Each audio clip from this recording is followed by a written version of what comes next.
ምድራችን ላይ በጣም ፈጣንና አስተዋይ ናቸው ከሚባሉ እንስሶች መሃል አንደኛው ዶልፊን ነው ሲባል ሰምታችኋል። ግን አንደኛው ዶልፊን አይደለም፣ አንደኛው ቺምፓንዚ ነው። እዚህ ጋር የምታዩት። ሁለተኛው ደግሞ ኦሬንጅ ታንስ የሚባሉ የጦጣ ዘር ናቸው። እዚህ ጋር እንደምታዩት። ሶስተኛ ነው ዶልፊን። ምንድነው ሶስተኛ ያደረጋቸው ከሌሎቹ እንስሳት ፈጣን ያደረጋቸው ካላችሁ ዶልፊኖች ስሜት አላቸው። ላይክ እንዴት ነው ማኩረፍ ምናምን የሚባሉ ነገሮች እነሱ ጋር አለ። እንዲሁም እርስ በርስ ኮሚኒኬት የሚያደርጉበት መንገድ የሚገርም ነው። እሱም ነው ከእንስሳት ዓለሞች ውስጥ በጣም ትልቅ ቦታ እንዲሰጥ ያደረጋቸው። ውስብስብ በሆኑ ቋንቋዎች መግባባት ይችላሉ። ታዲያም ይሄን የሚያውቅ አንድ በጣም ጎበዝ የተባለ ሰውዬ በዚህን ያክል ደረጃ መግባባት ከቻሉ ለምን ዶልፊኖች ከሰው ጋር እንዲግባቡ አላደርጋቸውም? ወይም ደግሞ ዶልፊኖች እንዲያወሩ ሁሉ አላደርጋቸውም ብሎ አሰበ። እንዴት ዶልፊን ከሰው ጋር ግንኙነት ወይም ፍቅረኛ ምናምን መሆን ቻለ የሚለውን እንመጣበታለን። ግን መጀመሪያ ይህ ሳይንቲስት ናሳ ጋር ሁሉ ሄዶ ብር ፈንድ እንዲያደርጉለት ጠየቀ። እኔ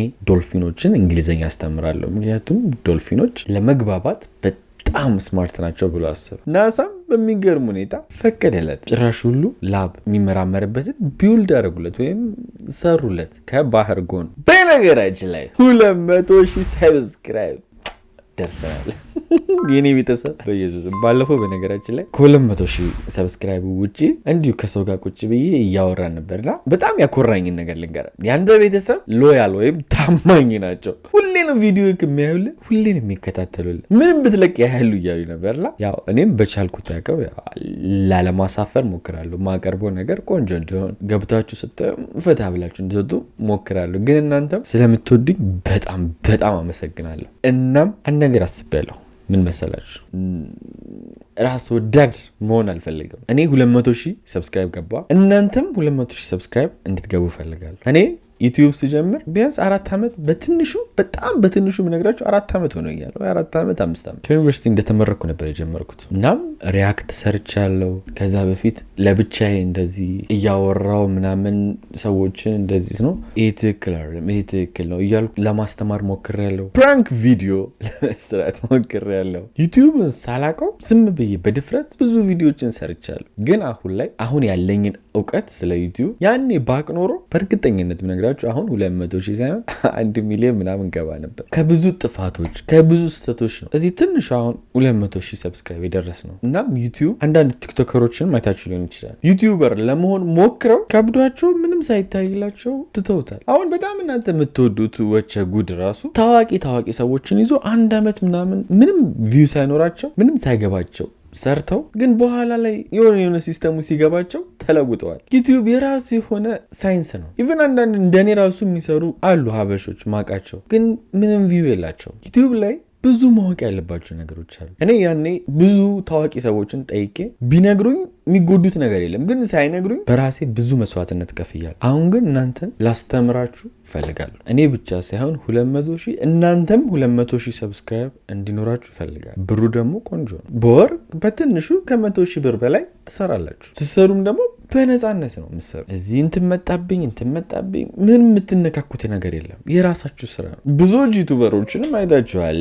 ጃኒ፣ አቤል ብርሃኑ ከሀገር የሚዞሩት የተለያየ ብር ኑሯቸው ያለ በራሱ ዩቲዩብ በሚከፍላቸው። እኔም መዞር እችላለሁ፣ ግን እንደሱ አይነት ፓሽን የለኝም። እንደሱ አይነት ነገሮች የሚያስደስተኝ ሰዎች አይደለሁም። የራሴ የሚያስደስተኝ የሆነ የግል የምላቸው ነገሮች አሉ። ግን በአቅም ደረጃ እዛ ድረስ መሆን ትችላላችሁ። እናም ሳስተምራችሁ ደግሞ ዩቱበር እንደዚህ እናስተምራለን ምናምን እንደሚሉት ሰው ቀጥሬ ምናምን ኖ ራሴ ነው የማስተምራችሁ። እያንዳንዷን ነገር እኔ ያጠፋሁትን ጥፋት ዩቲዩብ ላይ ተዘግቶብኝ ያውቃል። ብዙ ነገር አሁን በቅርብ ራሱ ስንት 100 ቪዲዮዎች ጠፍቶብኛል። 100,000 ሰብስክራይብ ስንገባ ማለት ነው። ዩቲዩብ ላይ በጣም ብዙ ሰዎች ሲጀምሩ ማወቅ ያለባቸው ነገር አለ። ሲስተሙ ቀላል አይደለም። በጣም ሲምፕል ፕላትፎርም ቲክቶክ ነው። መጣችሁ የሆነ ቪዲዮ ሰራችሁ ቡም አንዴ ፌመስ ሆናችሁ። ዩቲዩብ ግን ትንሽ አስቸጋሪ ነው። እሱን በቻልኩት አቅም ራሴ አስተምራቸዋለሁ። ማስተምራችሁ የሚሆነው ቅዳሜና እሁድ ነው። ምናልባት ተማሪዎች ካላችሁ እንዲመቻችሁ፣ የራሳችሁ ስራም ካላችሁ ያው ቅዳሜና እሁድ ፍሪ እንደምትሆኑ ተስፋ አደርጋለሁ። ማስተምራችሁ ለአንድ ወር ነው። ሲቀጥል ደግሞ ይሄ ዘላቂ አይደለም ትምህርት ማስተምር።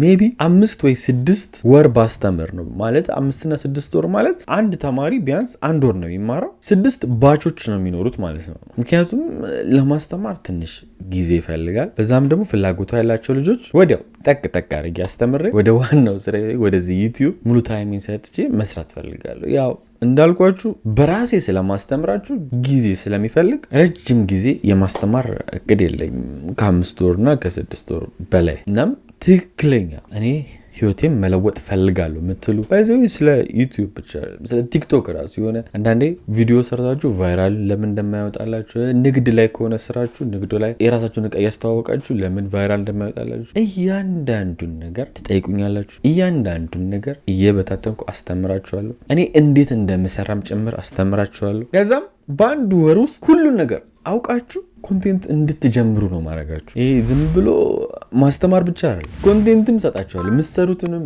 አይዲያ በደንብ አሳያችኋለሁ፣ እነግራችኋለሁ። እኔ አሁን ብሰራቸው ብዬ የምመኛቸው ነገሮች አሉ። ይሄኛው ትንሽ የወንጀል ታሪኮች አሁን ማቀርብላችሁ ጊዜን በጣም እየተሻማ ስለሆነ ነው እንጂ ሌሎችም አይዲያዎች አሉ። ግን እነሱን አይዲያዎች ሁሉ እንድትሰሩ በአጭሩ ብቻ ወሬ ሳይሆን ትክክለኛ ዩቱበር እንድትሆኑ እኔ ብቻ ሳይሆን እናንተም 100,000 እና 200,000 ሰብስክራይብ እንዲኖራችሁ በቻልኩት አቅም አስተምራችኋለሁ። በተረፈ ማስተምረው የት ነው ያለከው ካላችሁ፣ በነገራችን ላይ ብዙዎቻችሁ አታውቁም፣ ግን እኔ የአዳማ ወይም የናዝሬ ልጅ ነኝ። ይኸው እዚህ ጋር ጥርሴም ብልዝ ነው። ያ እዚህ ጊዜ እንደሆነ የሆነ ሰው የሆነ ነገር ብሎ ነበርና ይሄ ብልዝ ነው። እና ማስተማር የምጀምረው መጀመሪያ የአዳማ ልጆችን ነው፣ የናዝሬ ልጆች። ሌላ ሀገር ያላችሁ ኦንላይን ራሴ አስታኪ አመቻችቼ አስተምራችኋለሁ። ኦንላይን አይመቸንም ለምትሉ ደግሞ ያው ወደ አዲስ አበባ መምጣት አይቀርም። እስቲ የሰውን ፍላጎትና የሰውን የመማር እንትን አይቼ እዛም ልከፍት እችላለሁ፣ እንደናንተ ፍላጎት ነው። መጀመሪያ ግን ያው አዳማ ነው የምከፍተው። ቅዳሜና እሁድ ቢያንስ ለ3 ሰዓት ወይ ለ2 ሰዓት በደንብ እያንዳንዷን ነገር ዩቲዩብ ላይ፣ ከዩቲዩብ ውጭ ደግሞ የሚያስፈልጋችሁ መሰረታዊ ነገሮች አስተምራችኋለሁ። ያው እኔ በወር ከ100,000 በላይ ማግኘት አለብኝ ብላችሁ የምታስቡ ሰዎች በኦንላይንም በኖርማል ክላስም በቅርቡ ጀምራለሁ፣ አስተምራችኋለሁ። ይህን አፈር ያበላኝን ዩቲዩብ ለእናንተ በደንብ አሳያችኋለሁ። እናም በጣም ወዳችኋለሁ። ለዛም ነው ይህን የማደርገው። ወደ ታሪኩ እንሂድ። ብዙ ወሬ ያወራሁባችሁ ምን ላይ ነበር ያቆምነው? ሳይንቲስቱ ከናሳ ፍቃድ ጠየቀ ዶልፊኖችን ቋንቋ ለማስተማር እንግሊዝኛ። ታዲያም ናሳ የሚያክል በጣም ትልቅ በጣም ብዙ ኢንተለጀንት ያሉበት ድርጅት ነው ላብ ይሰራለት። እዚህ ምርምር ተቋም ውስጥ ደግሞ 3 ዶልፊኖች አመጡ። ታዲያም የሚሉትን ለመስማት እያንዳንዱ ንግግራቸውን ሪከርድ ማድረግ ጀመረ። ምን እያሉ ነው የሚግባቡት፣ ምንድን የሚያወሩት ምናምን እያለ ሪከርድ አደረገ። ግን ችግሩ ምንም ሊገባው አልቻለም። ጭራሽ ሁሉ የሆነ ሰዓት ምን ብሎ አሰበ፣ ሰዎች የሚወስዱት በዛ ሰዓት አደንዛዥ እጽ አለ። ስሙን ያው አልነግራችሁም፣ ግን ያን አደንዛዥ ስትወስዱ ቀነቃ ትላላችሁ። በጣም በቃ ቶከቲቭ ወይም ደግሞ ማውራት በጣም ትጀምራላችሁ ምናምን እና ይህንን አደንዛዥ እጽ ለምን ለዶልፊኖች አልሰጣቸውም ብሎ አሰበ። ምክንያቱም በቃ እንድታወሩ እንድትጫወቱ የሚያደርጋችሁ። እንደሰውም ሆነ እኚህ ዶልፊኖች እርስ በርስ የሚያወጡት ድምፅ በጣም ጨመረ። ግን ችግሩ ምንም አይነት ቋንቋ እንግሊዝኛ አይታሰብም። ይህኔም ነው ታዲያ ቅድም ያልኳችሁ ከዶልፊኖቹ ጋር ፍቅረኛ ምናምን የሚባለው ነገር የመጣው። ምክንያቱም እቺ ሴት ትመጣለች፣ ማርግሬት ትባላለች። በጋዜጣም በምናምን ይሄ ስለዚህ ሳይንቲስት እየተወራ ስለነበረ አይታ ተደመመች። እናም እዚህ ምርምር ላይ መሳተፍ ፈልጋለሁ አለች። ለምን ምን አነሳሳካላችሁ? በቃ ዝም ብላ እንዲህ እውቀት ኖሯት ዶልፊን አውቃ ዋናተኛ ኖ በቃ ዝም ብላ እንስሳ ስለምትወድ አለቀ። ሄዳም አዋራቻቸው። ይሄን የምርምር ተቋም ቮለንተሪ ወይም ደግሞ በፈቃደኝነት በነፃ ላገልግል ከዶልፊኖች ጋር ያው ጊዜ ላሳልፋለች፣ ሳይንቲስቶቹን ለመርዳት ማለት ነው። ይህም ሳይንቲስት ታዲያ ችግር የለውም ብሎ አብራ እንድታሳልፍ አደረገ። እናም ያለውንም ነገር ማጣራት ጀመረች፣ እንዴት አድርጎ ሊያደርግ እንደሆነ ምናምን እናም አልተመቻትም። በዚህ መንገድም ይሳካል ብላ አላሰበችም። በራሷ መንገድ ጀመረች ከዶልፊኖች ጋር ለመግባባት። ዶልፊኖቹም 3 ነበሩ ብያቸዋለሁ። 2 ሴት ናቸው፣ አንደኛው ወንድ ነው። ስሙንም ፒተር እያሉ ነው የሚጠሩት ይህንን ዶልፊን። ይኸው እዚህ ጋር የምታዩት ትክክለኛ ፎቶቸው ነው። ማርጋሬት ትችነች፣ ፒተር ይሄ ነው። ጭራሽ ሁሉ ይህን ሀሳቧን ከፍ ታደርገውና ለምን እኔ እዚህ የምርምር ተቋም ውስጥ አልኖርም፣ 24 ሰዓት ከዶልፊኑ ጋር ለምን አላሳልፍም፣ ለብቻችን እኔና እሱ ብቻ ሆነን እንዲግባባ ከኛ ጋር እንዲያወራ ለምን አላደርግም አለች። ሌሎቹ